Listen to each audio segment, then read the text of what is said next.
So let's get real with Felicity. Felicity, tell me about your first project, your first renovation project. What made you pull the trigger and actually bury yourself into one? Ooh, that's a big question. I came into renovations with a lot of prior experience with property, had done minor bits and pieces along the way, but my first actual renovation project was I'd been running some coffee mornings for people doing stuff in property, and a guy approached me and said, I want to do a renovation project, but I just don't know enough and I'm scared to do it by myself. Would you do a joint venture with me? He came to you with that? He came to me with Wow. that. So we then obviously sat down and worked out budgets and all this sort of stuff, and worked out, and I did a lot of research into what area would work well at that time. The end result was we bought a project and off we went. Okay. Were you nervous at all? I mean, you'd not played with this guy before, had not really done some significant renovations before. Did you walk in nervous, apprehensive, anxious? No.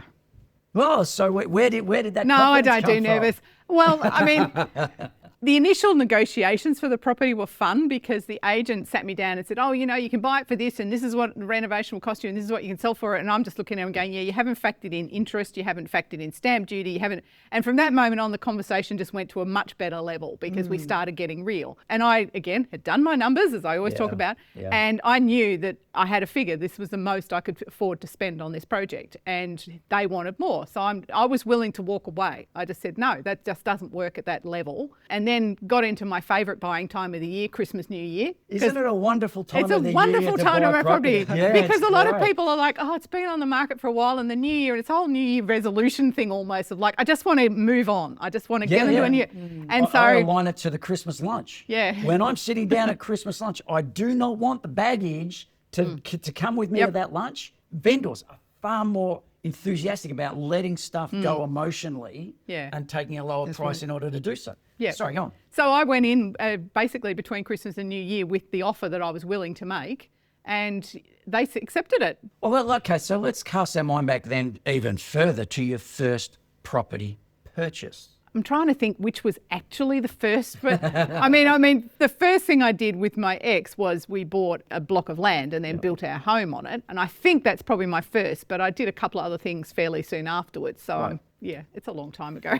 but the concept of leverage I'm trying to go to here with this topic is, were you nervous about the leverage that you had? When you buy property, typically you're not buying it with cash, right? You're basically trying to leverage a little bit. Can you explain a little bit about your thought process with this? And I know you don't get nervous, right? So how can someone starting out not feel nervous about this?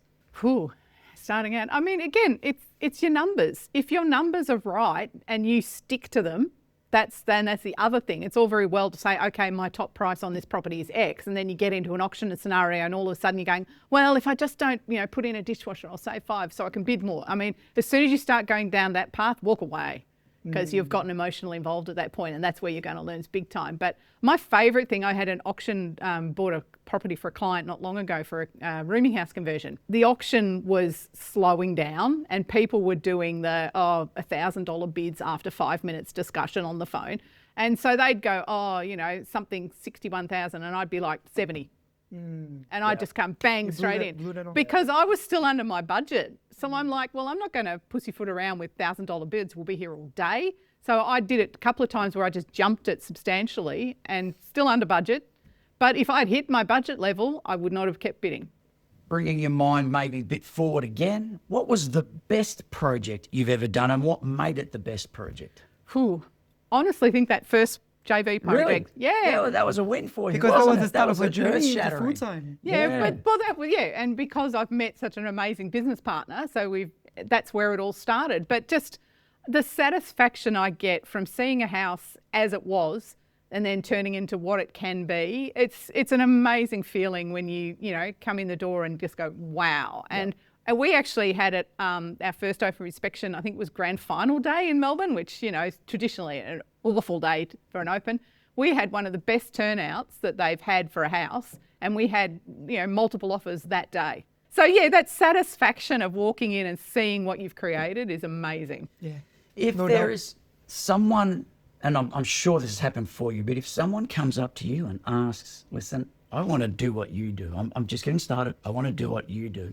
What are 2 or 3 of the things that you've learned that you can hang your hat on as being the key to your success? I always talk about numbers, so I'm going to say the word numbers again Lovely. because it is all about numbers, education, and whether that's looking at free stuff online, finding yourself a mentor in the renovation space, or partnering like my business partner did with somebody more experienced than you who maybe needs a money partner and they can bring the experience.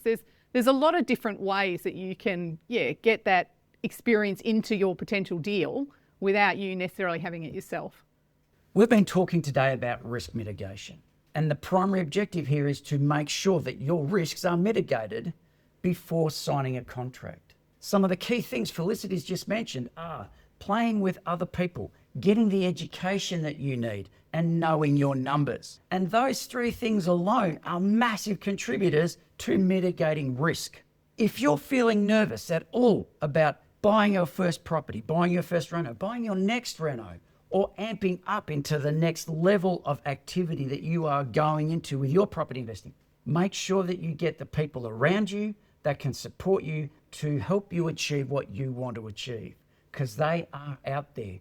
Next week, when we come back, we're going to talk about building that team. We're going to talk about getting that team around you so you can achieve and succeed far more easily than you ever thought possible. Look forward to seeing you then. Thanks, guys.